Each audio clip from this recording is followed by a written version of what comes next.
welcome to the Staggering Giant. Leave your god, your king, and your sword at the door.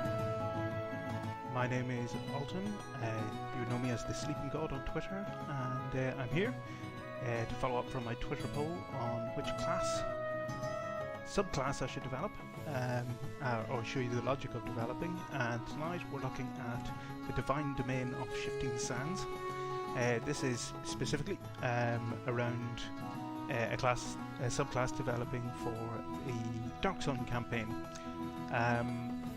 Dark Sun, for anybody who's new to D&D and maybe hasn't heard of it, is a non-standard Dungeons & Dragons campaign.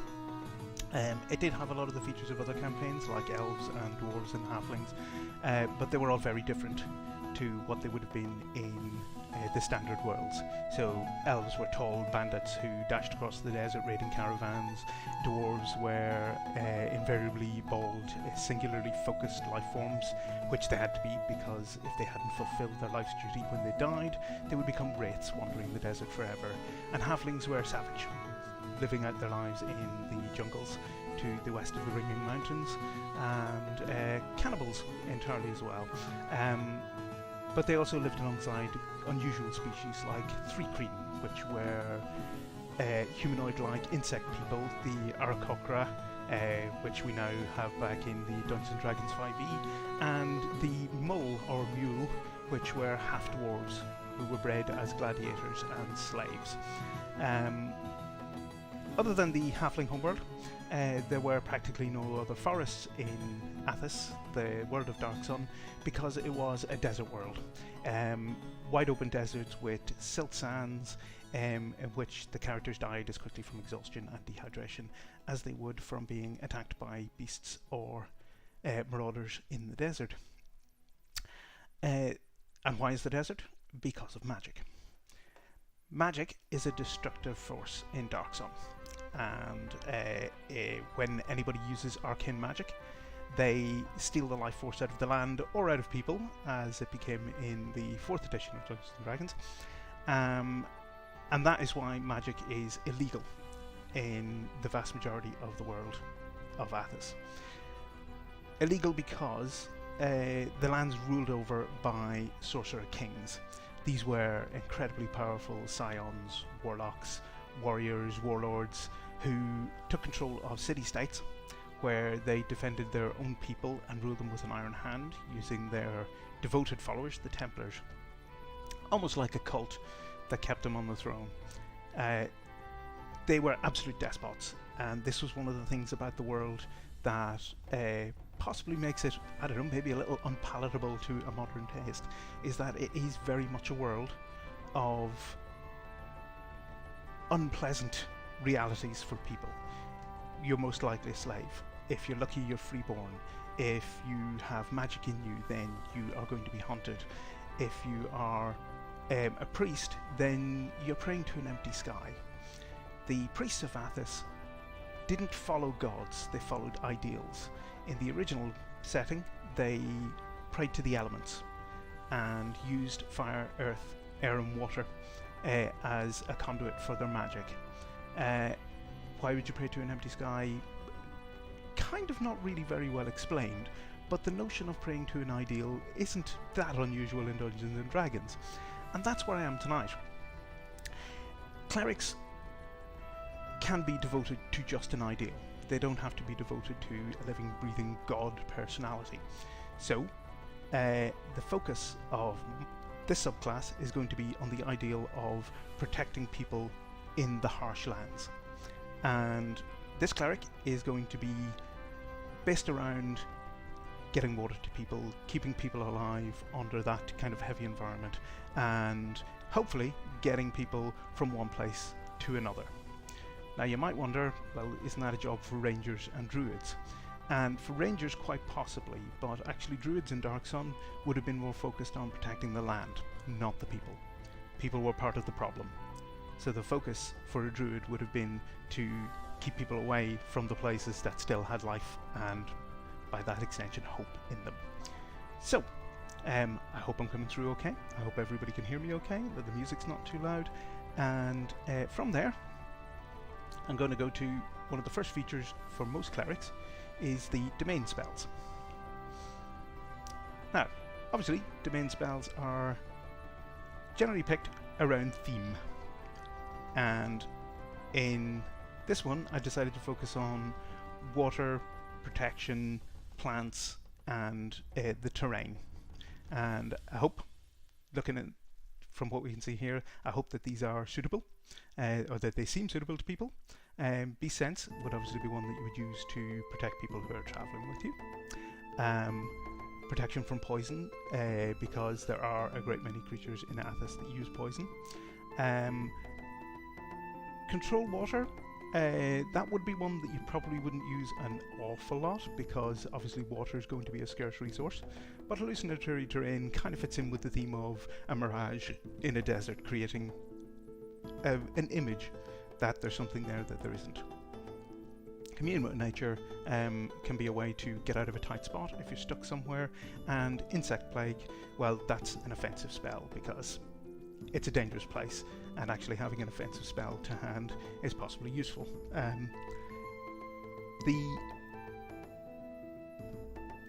The idea for most of these was just to fit into the thematic element of that class. I hope it makes sense. If anybody has any ideas to maybe ways to make it better, if there's any suggestions that people would have of maybe better spells that could be used, I'm all ears. This is all being kind of developed over the last while as I go. But those are the main spells that I thought might be useful in that open desert environment. Next up, what do clerics do generally? Mostly, I put this together to just try and get an idea of what kind of things clerics get at different levels as they go. And I broke it down in the meta-analysis there as what does each level grant? What does each feature at each level grant? The cleric does get a lot out of the gate. Because you're devoted to a domain from level 1, you have to have something on the table straight from the get-go. Proficiencies and cantrips are a good one to give out. You can see Blessing of Knowledge, 2 languages and 2 skills, both with expertise. Quite nice to have out of the gate. The Disciple of Life gets heavy armor, which seems to be common in a lot of them actually. There's heavy armor again for the War domain. I believe the Forge domain gets heavy armor as well. The use of heavy armor seems to be quite a common proficiency to give out for a lot of clerics. But alongside that, for the ones where maybe they thought that these proficiencies weren't that good, they also gave a second, more thematic feature at first level. So Disciple of Life gets +2 per spell level on all healing spells. The War Priest, a bonus action attack with Wisdom modifier added between long rests. So when I was looking to put in the early features, I thought to myself, well, what kind of thing is going to be particularly useful in terms of a bonus proficiency? Well, obviously, we're out in the desert. We're struggling from day to day. We're trying to get through to wherever our destination is. So, obviously, I thought one of the better features to have would probably be nature and survival. Definitely 2 skills that you're going to need, lost in the sands, trying to find your way to the next available city-state.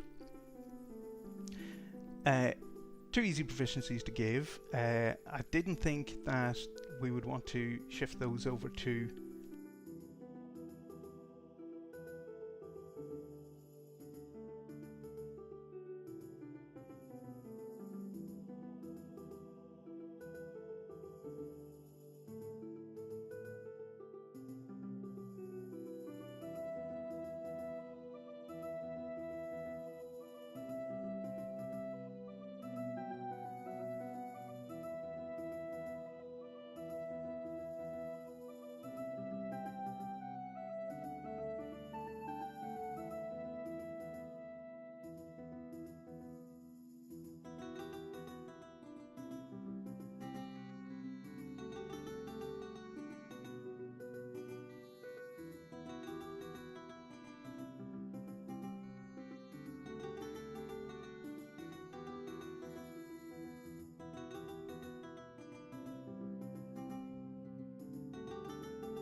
You can either have your potent spell casting, which adds your wisdom modifier to your cantrips, or your divine strike, which adds a fixed amount of damage to your attacks. So at 8th level you get 1d8, and then at 14th level it goes up to 2d8. So the divine strike is hit it, forget it. You don't have to worry about it. It happens and you just get on with your combat. Or you take the potent spell casting. In terms of these, I've already given a bonus to your attacks in terms of the blinding your opponents and knocking them prone.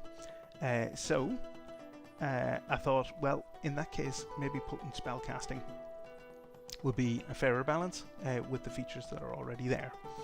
I don't know if I'm underpowering the cleric doing that, but at the same time, thematically, what kind of damage do you give to somebody who's in the desert? Fire has already been used by one of the subclasses, radiant damage is used, necrotic is used from the Dungeon Master's Guide. There's already quite a spread of damage types there, so without kind of stacking up and repeating, the potent spell casting just gives you that flat bonus to your cantrips. Easy to think about, easy to manage, and you don't have to worry about rolling extra dice or cluttering up the table. Now, if we did do the Divine Strike, then, I don't know, maybe bludgeoning damage to represent the effect of the winds following through on your strike. And the damage counts as magical, obviously, for overcoming resistance. 17th level is actually pretty hard on the cleric. When you're trying to put together, when I was trying to put together the kind of feature that I would use, I realised that the 17th level features all tend to be very thematic, so there's a lot of difference between them in the different classes. So you have a look at the Corona of Light for the Light cantrip. It takes an action, lasts a minute, and imposes different disadvantage on all saves against fire and radiant damage to all creatures within 30 feet. Avatars of Battle gives you a bludgeoning, piercing and slashing resistance for non-magical attacks. The Domain of Trickery and the Domain of Death both get improvements to previous features. So your improved Reaper allows you to target 2 people with necromancy spells from levels 1 to 5 if the spell normally only attacks 1. For the Trickster, the improved Duplicity pretty much gives you mirror image for free when you use your invoked Duplicity, which creates a perfect duplicate of yourself somewhere on the battlefield. It's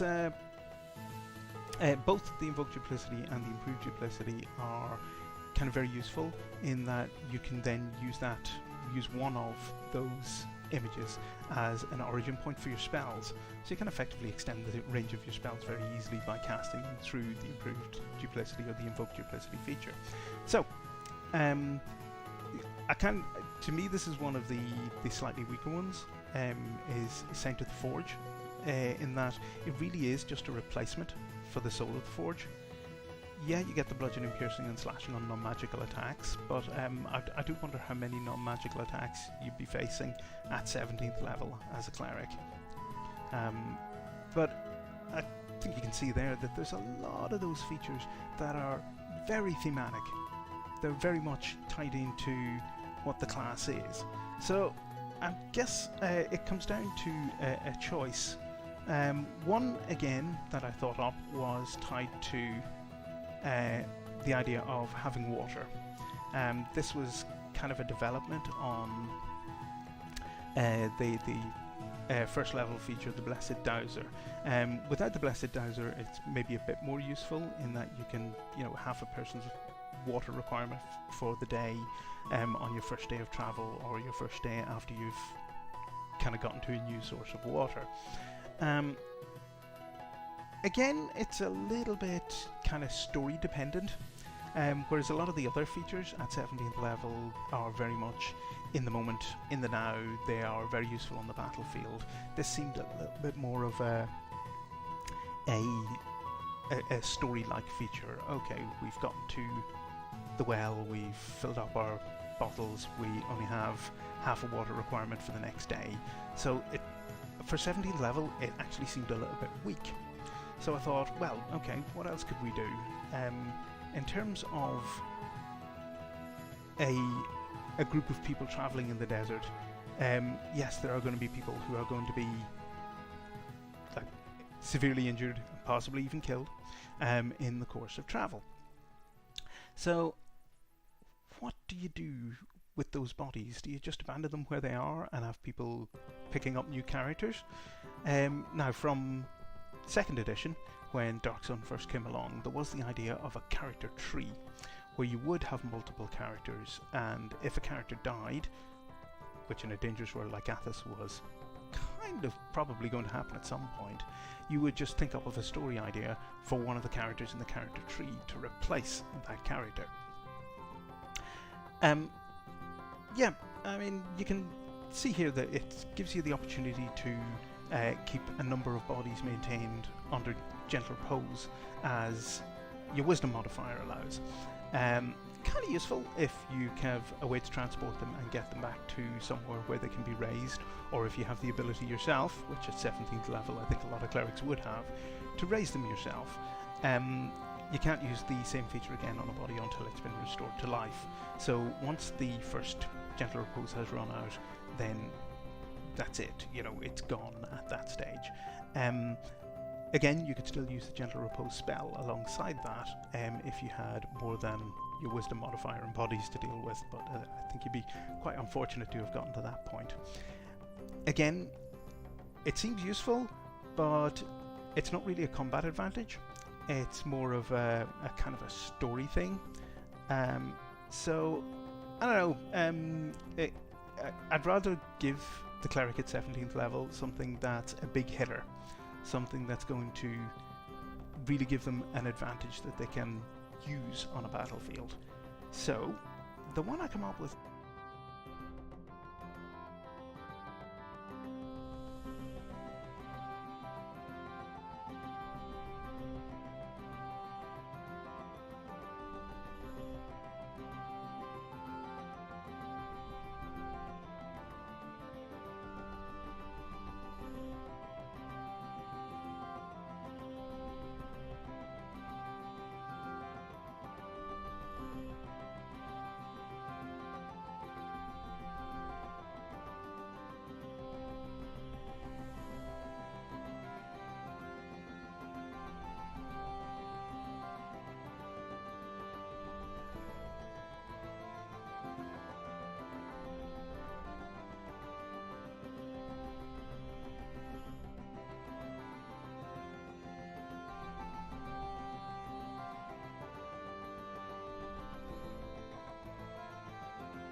Staggering Giant.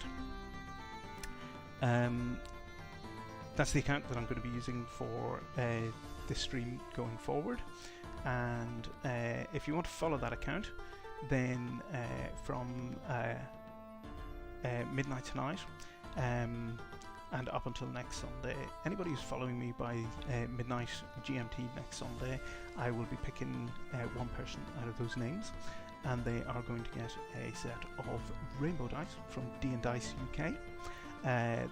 The image will be with the tweet, which will go out shortly. Again, all you have to do to be in with a chance to win is to follow at Staggering Giant, and I hope to see a few people there. I'll link to the PDF version of the rules.